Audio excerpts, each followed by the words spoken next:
गढ़वाल लोकसभा सांसद अनिल बलूनी ने आज त्रिस्तरीय पंचायत चुनाव के द्वितीय चरण में अपने मताधिकार का प्रयोग किया है।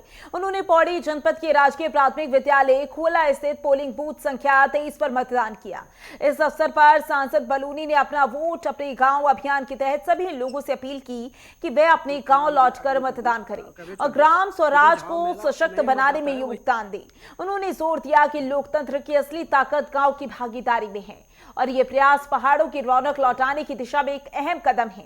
बलूनी ने विशेष रूप से युवाओं और प्रवासियों से अपने मूल गांव में लौटकर चुनाव में भाग लेने और पहाड़ों को फिर से जीवंत बनाने का आह्वान किया।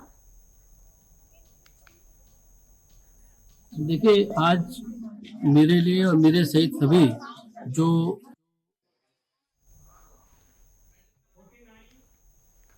तो अनिल बलूनी ने मतदान किया, जिसकी तस्वीरें आप देख सकते हैं। आपको बता दें कि त्रिस्तरीय पंचायत चुनाव का दूसरा चरण भी संपन्न हुआ। उत्तराखंड में पंचायत चुनाव संपन्न हो चुका है। गढ़वाल सांसद गांव पहुंचे। इस दौरान तमाम मतदाता अपनी मत का प्रयोग करते हुए नजर आए। इस दौरान अनिल बलूनी नजर आए और उन्होंने भी मतदान किया। उत्तराखंड में पंचायत चुनाव संपन्न हो चुका है। इस दौरान सुरक्षा के कड़े इंतजाम देखे गए। किसी को वोट डालते समय किसी तरीके की परेशानी न हो, इस बात का खासा ख्याल रखा गया।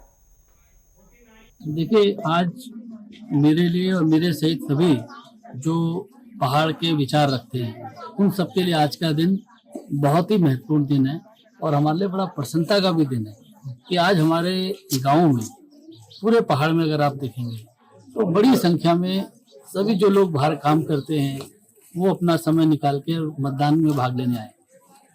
पिछले 2-3 दिनों में देखेंगे कि गांव एकदम रोशन हो रहा है, बड़ी संख्या में लोग सब दिख भी रहे हैं।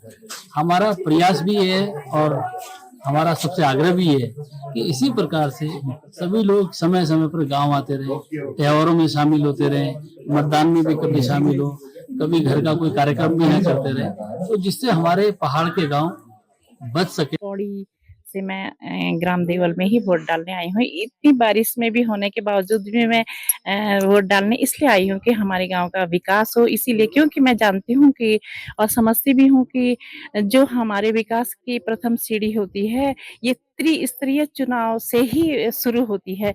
और मैं ग्राम प्रधान के बारे में ये सोचती हूँ कि ग्राम प्रधान अगर हमारा सुयोग्य या सुशिक्षित होगा तो मैं समझती हूँ कि वहीं से हमारे विकास की सीढ़ी शुरू होगी। नैतिकता और अनैतिकता मैं समझती हूँ कि ग्राम प्रधान से ही शुरू होती है, क्योंकि ग्राम के प्रधान जो होते हैं उसको अपने गाँव के हर व्यक्ति के बारे में पता होना चाहिए और होता भी है। अगर कहीं गलत भी होता है तो मैं सीधे-सीधे ग्राम प्रधान के ही विषय में सोचूँगी कि भई आपको तो आप अपने गाँव में जो भी विकास की जो श्रृंखला होती है वो ग्राम प्रधान से होकर ही आगे को निकलती है।